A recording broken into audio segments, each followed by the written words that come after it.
যারা বাইবেল লিখেছেন তারা একজনও হযরত ঈসা আলাইহিস সালামকে দেখেন নাই। ঈসা আলাইহিস সালাম 40 বছর বয়সে মারা গেছেন, 27 বছর পর্যন্ত ওনার জীবনের কোনো কাহিনী নেই, তো ওনার এগুলো লিখলো কে? হজরত ঈসা আলাইহিসসালাম যিনি 2000 বছর আগে বনি ইসরায়েলি জাতিকে সংশোধন করার জন্য এসেছিলেন, তিনি কোরআনের স্পষ্ট ঘোষণা মতে মৃত্যুবরণ করেছেন।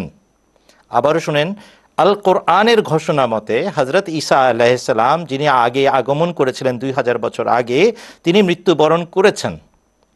আল কোরআন হচ্ছে আল্লাহর বাণী।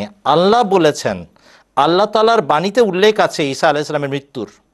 একটি জায়গায় নয়, দুইটি জায়গায় নয়, 30টি জায়গায় প্রত্যক্ষ বা পরোক্ষভাবে এর কথা জানা যায়। হজরত ঈসা আলাইহিস সালামের মৃত্যুর কথা জানা যায়, ঘোষণা দেওয়া আছে। আমি আপনাদেরকে একটি শোনাচ্ছি শুধু।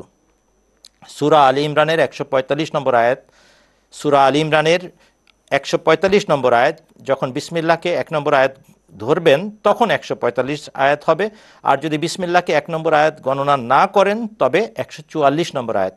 আল্লাহ তাআলা বলছেন, আউযু বিল্লাহি মিনাশ শাইতানির রাজীম, ওয়া মা মুহাম্মাদুন ইল্লা রাসূলুন ক্বাদ খালাত মিন ক্বাবলিহির রুসুল।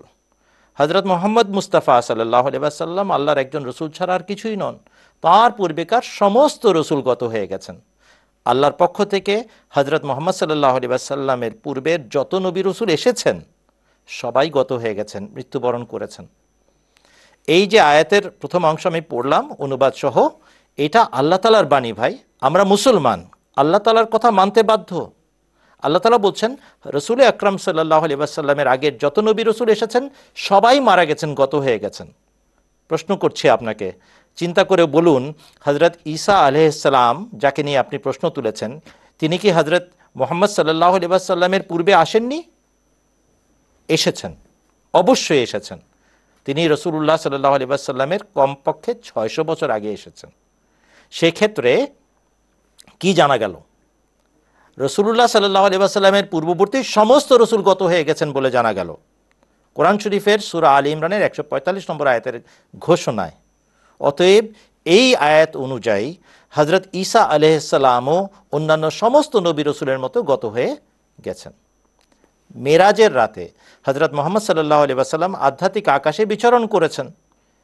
সমস্ত আকাশে বিভিন্ন আধ্যাত্মিক স্তর ডিঙিয়ে তিনি আল্লাহ তাআলার কাছে সবচেয়ে নিকটে গেছেন।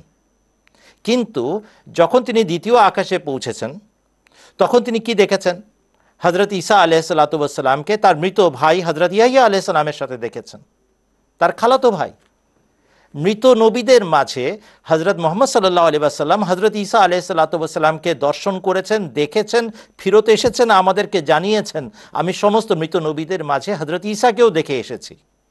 একদিকে আল্লাহ তাআলার সাক্ষ্য আল কোরআনের বাণী, অপরদিকে হযরত মুহাম্মদ মুস্তাফা সাল্লাল্লাহু আলাইহি ওয়াসাল্লামের সাক্ষ্য আল্লাহ তাআলার রাসূল যা বলেন সত্য বলেন। অতএব কোরআন এবং হুজুর সাল্লাল্লাহু আলাইহি ওয়াসাল্লামের সহিহ হাদিস, তার সুন্নাত সাব্যস্ত করছে হযরত ঈসা আলাইহিস সালাম মারা গেছেন। অতএব ভাই, মুসলমান হিসাবে তার মৃত্যু স্বীকার না করে কোনো উপায় নাই। ধন্যবাদ।